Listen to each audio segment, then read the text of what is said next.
Now, let's finish up with amino acid biosynthesis, and we'll finish with a ribose 5-phosphate again. That is a precursor. We saw it's already a precursor for aromatic amino acids, right? But it's also a precursor for histidine, which is not an aromatic amino acid. And again, you have ribose activation. That's the important point here. PRPP comes into play again, okay? And then you have a long convoluted series of reactions, which leads eventually to histidine. The point, let me remove this thing, I want to make here is that this key intermediate is called ICAR, or I should say also that ATP is actually used as a, I mean, the whole ring of ATP, the purine ring, the base of ATP is used to make histidine, okay? So not as a, you know, as an energy source, but as a building block. ATP is actually used to make histidine. And what's left during the biosynthetic reactions that were described in the previous slide is this compound. And it turns out this compound, we're going to see it again. It's called ICAR. It's also used in we're going to see it appears again during nucleotide biosynthesis. And ICAR turns out it has a special role because it is one of the activators who was recently discovered of this very important kinase called AMP kinase, which we have already seen.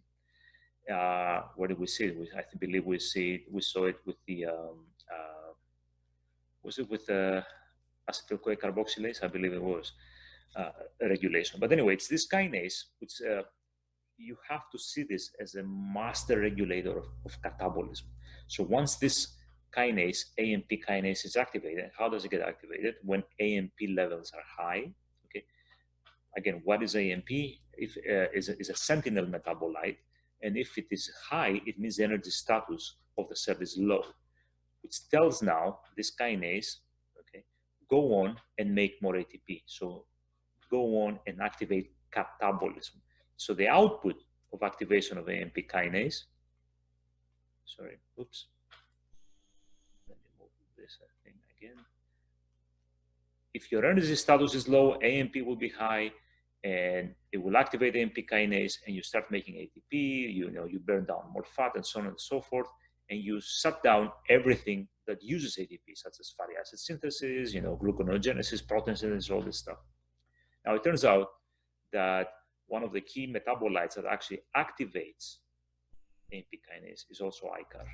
Okay, so it's just like AMP. Okay, AMP high will activate AMP kinase. ICAR also has a similar role and will go on and activate AMP kinase.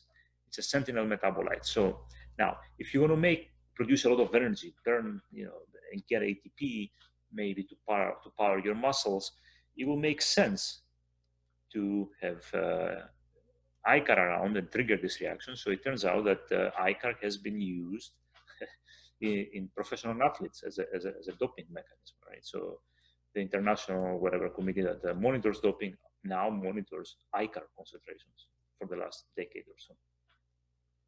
To illustrate what? Illustrating the point here that this enzyme is extremely important. We'll see it again, okay?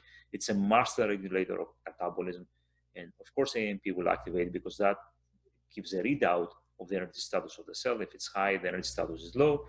And other metabolites, such as ICAR, also play a similar role.